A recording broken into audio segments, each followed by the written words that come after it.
I'm Kyle T. Webster from kylebrush.com, and welcome to this free brush tutorial. What we have today is a little explanation of these brushes for you. And what we're looking at here is the cheat sheet that is included with your download. So we have the Create with Kyle Summer Brush Set, the Dotty Liner brush, Super Splat, Versacolor, and Noisy Ned. And the fifth tool that's included is the Splendid Blend, which is a nice smudge tool or a blender. And I'm going to now show you how some of these look. So let's start with looking at our tool preset list here, the Dotty Liner. Now this is similar to, if any of you downloaded it before, my Runny Inker brush set. And I've made some nice changes to this one so it's got its own distinct look and feel.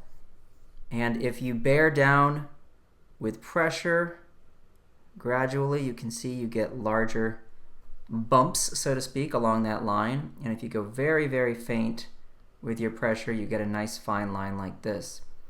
When I originally designed this brush, as well as the others from the Runny Inker set, my feeling was that it would be so fun to be able to draw with a line quality that reminds me of advertising illustrations from the middle of the last century, moving on into the 60s a little bit, sort of like cereal box ads and other little things.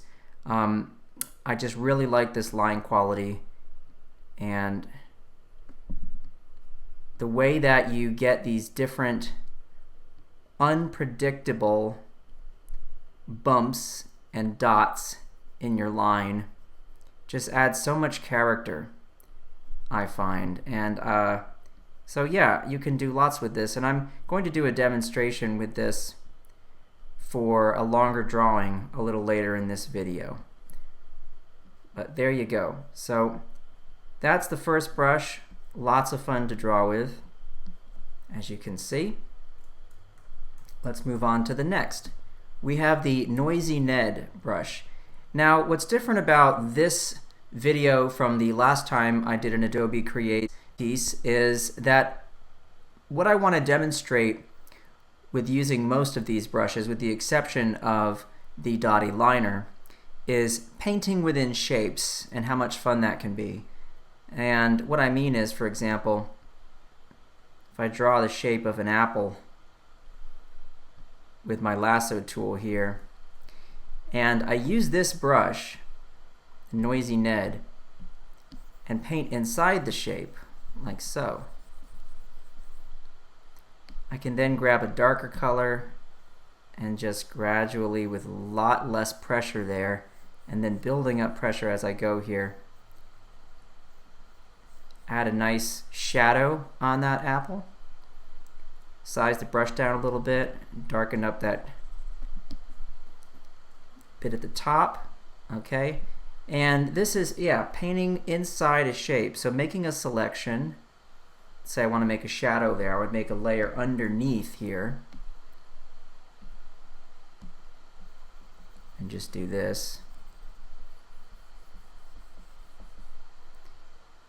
And then maybe scatter just a little bit of that pink in there, like so. So that is painting within a selection, painting inside a shape. And this is what I think this brush is especially good for. However, you could of course just add noise anywhere you like to your image, just for some texture. And what's nice about this, again, is you have control with the pressure of your stylus. So a very light touch leaves just a little bit of noise. It's very faint, and the more you bear down, the darker and heavier it gets. So I'm sure you'll find lots of applications for that. Alright, now moving on, we have the Super Splat brush, and I like to use this pretty much in the same way. For example, just make a little cat here. Forgive me if my silhouette is not perfect, but you get the idea. And I just take this spatter brush and paint inside of there. I think that looks just so pretty. Add some blue. Another thing I like to do with this brush is set the mode of the brush from normal, change it to multiply. And when I do that, I get some darker stuff happening on top of what's there. It's multiplying with what's already in there. So you could do something like that, and you could then jump back. I'll sample that color there. You could jump back and grab your Dotty Liner and do something like this. Draw on top of what you've got.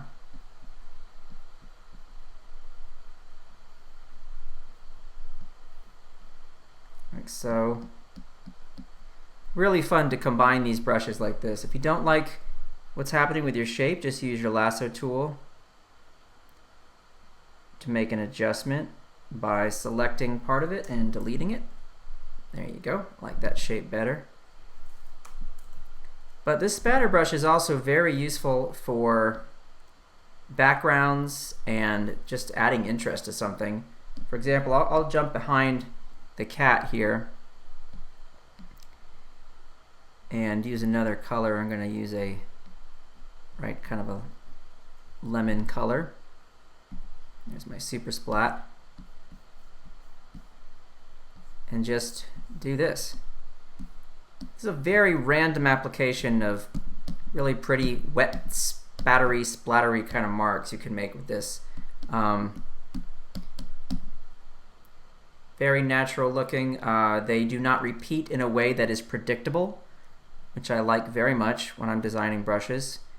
And anyway, I think you can have a lot of fun with this as well. Alright, so turn that off. And now let's look at the Versacolor brush. Now this is a fun one for backgrounds as well, but also for just filling in an area and adding some interest instead of just a flat color. And again, I will demonstrate it by making a selection first and painting inside it. Okay, so again, I'll grab my lasso tool and I'm just going to do this here. Make a shape. And I'm going to paint inside that shape like so. Now what you'll see the brush does is it changes the hue and saturation and value of the color you've selected ever so slightly. You can keep painting over and over and over again and get these nice brush painterly strokes. Okay? And what I can do now that I've filled that is lock the transparency of my layer. If you look over here where my cursor is, you'll see this word lock. And the very first option I have there, this square, I can click on that. And what that means is I can only paint now inside of the area where there are active pixels on that layer. Okay, so that's cool because now I can make other selections. So for instance, I can just select the hair and paint inside there.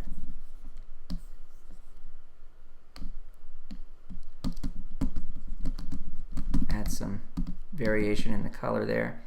When I hold the Option key down on a Mac, I immediately pull up my color picker, and the same thing goes for the Alt key on a PC. So I can bounce back and forth between those two.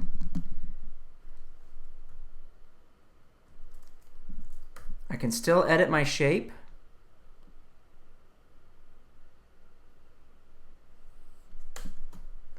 Delete that there. I can add to it by turning off the lock transparency feature over here on that layer. Grab some paint. Like that. This is kind of nice for a sort of a collage look even. You know, you could, for picture books and things like that, there's so much you could do. And maybe I want to add some rosy cheeks, so I'll freehand that. Size my brush down a little bit and just kind of tap. You can probably hear through my microphone the sound of me tapping on the canvas. When I say canvas, I really mean my drawing tablet. It's a Wacom Cintiq 22 HD is what I'm using for this demonstration, but any decent tablet will do. Now make another selection. Hold down the Shift key and add to that selection.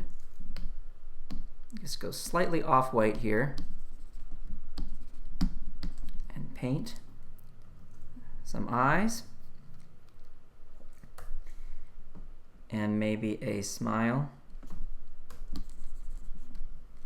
And I like this color in the cheeks, so I'm going to go ahead and move that up here and create a sort of a bow.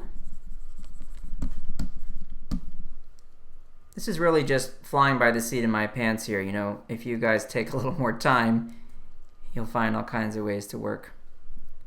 I think I'm going to grab the Dotty Liner now, sample this purple color, and just make some irises here. Maybe use this pink color. Make a line there and happy little eyebrows. And there you see how easy it is to combine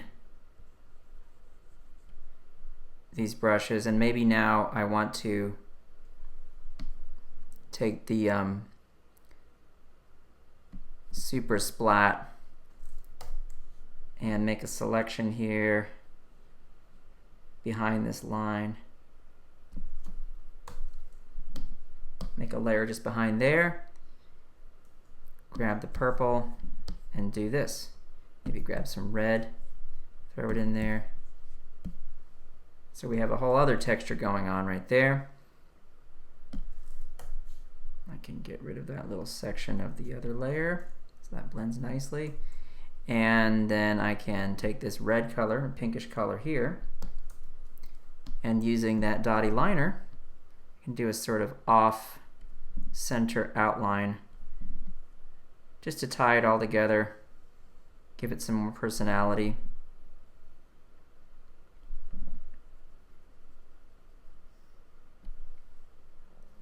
There you go.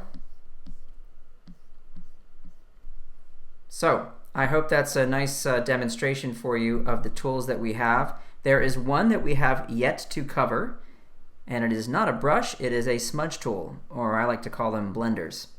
And that is right here.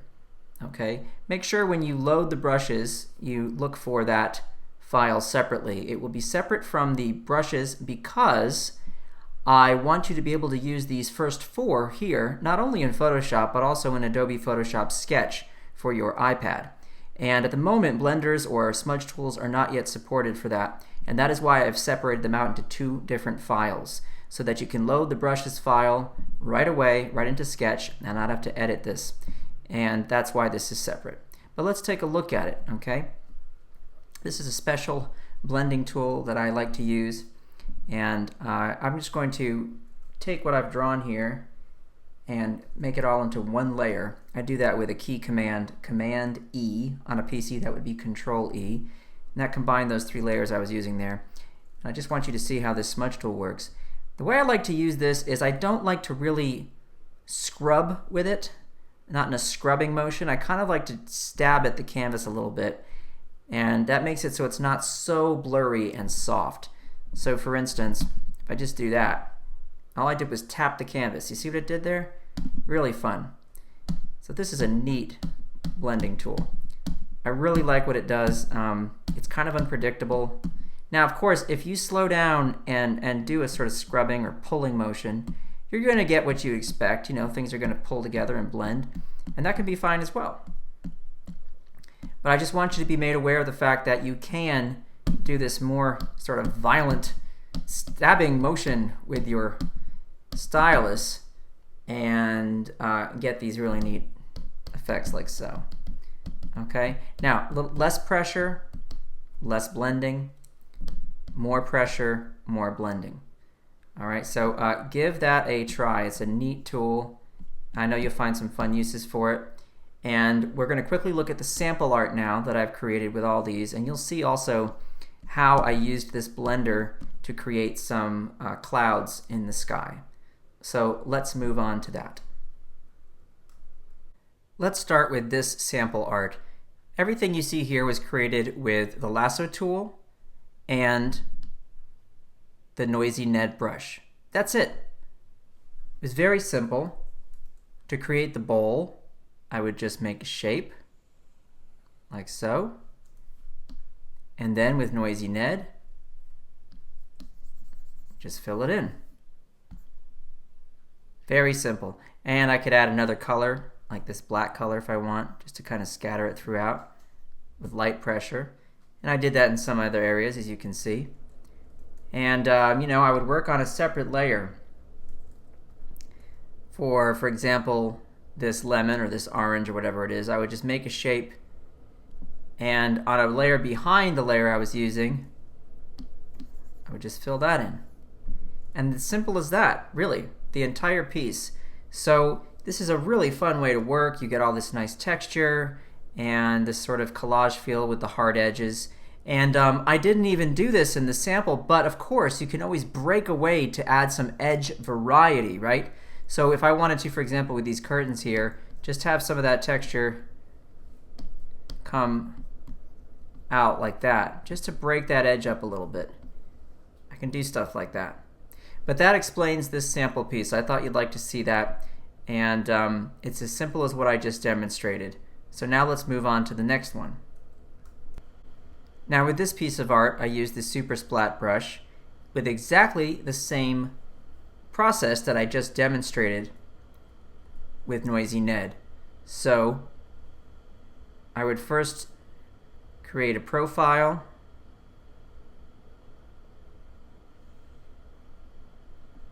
okay, and then I would fill it with a single color like this.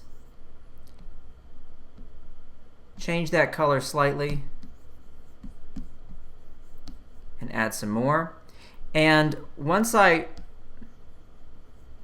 filled in most of it, there's a little bit of the white of the canvas showing through, as you can see there, right? So it's not completely filled.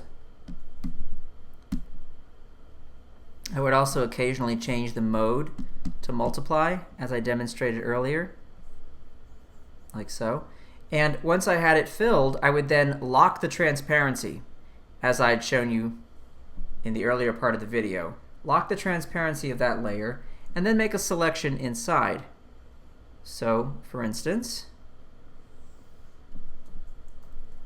I could paint some hair, just like that. And that's really all there is to it. Now by working on different layers, change that, there we go. You can always cut away, right? By working on different layers, I could create the background and the clouds, and when I was finished with everything else, I just added a little bit of spatter of different colors that were already in the piece to sort of unify everything. So for example, I could just over top of this, with the mode set on normal for my brush, just do a couple of hits. Maybe that's too much, like that. Okay, maybe grab some yellow, just do a little hit here and there. And that is that entire process. You can create some really interesting looking images using just the lasso tool and that one brush. Now let's look at the third example. What you see here is a simple sky with some clouds that was painted with our Versacolor brush and the Splendid Blend blending tool. And the way I did it was I would start with a blue color and just kind of fill in an area like so. I'm using a lot of pressure, by the way, which gives me all these nice color changes happening. Okay, lots of texture, lots of interest, brush strokes going on in there. And then I would simply have some white, and I would just gently kind of suggest maybe the top of a cloud, like that. And then, using the Splendid Blend, I would just kind of stab at it a little bit here and there, and soften it on both sides. Do a little bit of it in the sky as well. And then go back to the brush, paint another section, maybe add some blue. I'm using the Option key to select color pretty often here. So I'm sampling, going back and forth between the white and the grays and the blues. All right. And when I'm happy again with the sort of patterns or shapes that I see, I go back and, using the blending tool, do the same kind of thing. And this gives you these really neat soft and hard edge shapes. I can pull with it and stab at it, just like I've been showing you. And wherever I want a little more definition, I'll just use the brush again and go back and do some more. The way that I'm shifting quickly from my brush to my blender is I have assigned a hotkey on my keyboard, and that's the letter S, to automatically pull up my smudge tool. And so you can do the same thing if you like. If you find yourself using the smudge tool for a painting a lot and you don't want to have to navigate to it with the mouse, or by going over to your toolbar, then you can simply do what I've done and you can just assign a hotkey to it. I did that about, I don't know, 2 years ago, and I found that what it did was it helped me to remember that the smudge tool was there, and I use it a lot more because I've created a lot of blenders. I just wasn't using them as much. Now I use them more because that hotkey is always there waiting for me. Alright, so you get the idea. That is how I was able to achieve what you see over here on the right. Let's see here. Clean up that edge a little bit. You can have these side by side and see how they look. Now, when I did the painting on the right, I used some brighter and bolder colors, as you can see, but the idea is the same. However, because this is Photoshop, it's nice that I could actually take this section of painting here, and if I thought, I really want to pump up those colors, well, I wouldn't have to repaint it. I could just pull up my hue and saturation slider, for example, pump up the saturation a little bit, flip it up to 20. That looks great. And then I could pull up my curves and pull down in the middle and pull up at the top. And look at that contrast all of a sudden. Gorgeous. So another great thing you can do in Photoshop when you're painting is just quickly adjust the contrast in your paintings and the saturation and all these wonderful things with just a couple of clicks. Alright, so now we're going to move on to a full demonstration. I'm going to have it sped up as I go so you don't have to watch me draw in real time. That would be a little slow. But I'm going to be using the Dotty Liner and the Versacolor, and I'm going to be creating a painting that looks like this. So as you can see, the line work is done with the liner, and all of the color is painted with the Versacolor brush. And the way I control all the color with the Versacolor brush is by painting inside selections, as you saw me demonstrating earlier. So let's get right to that. This is the sketch that I've worked up, and now I'm going to draw over it with the Dotty Liner brush. And as you can see, I am trying to keep the line work clean and neat all the way throughout so that I can have some fairly solid color fills behind it. I don't want the line work to get too busy, but I also don't want it to be too much the same all the way throughout the drawing, so I will increase the density of the line work here and there for some interest. When I draw the background, I'm changing the composition slightly, and you'll notice that I occasionally turn the sketch layer off so I can see how everything feels without that sketch. And this helps me to make better decisions to balance things out, make the composition work. When drawing the clouds, I make the decision to actually do some layers of clouds, some in front of the others, and I may change my mind about how this is going to work later, but for now I think it's a pretty good decision.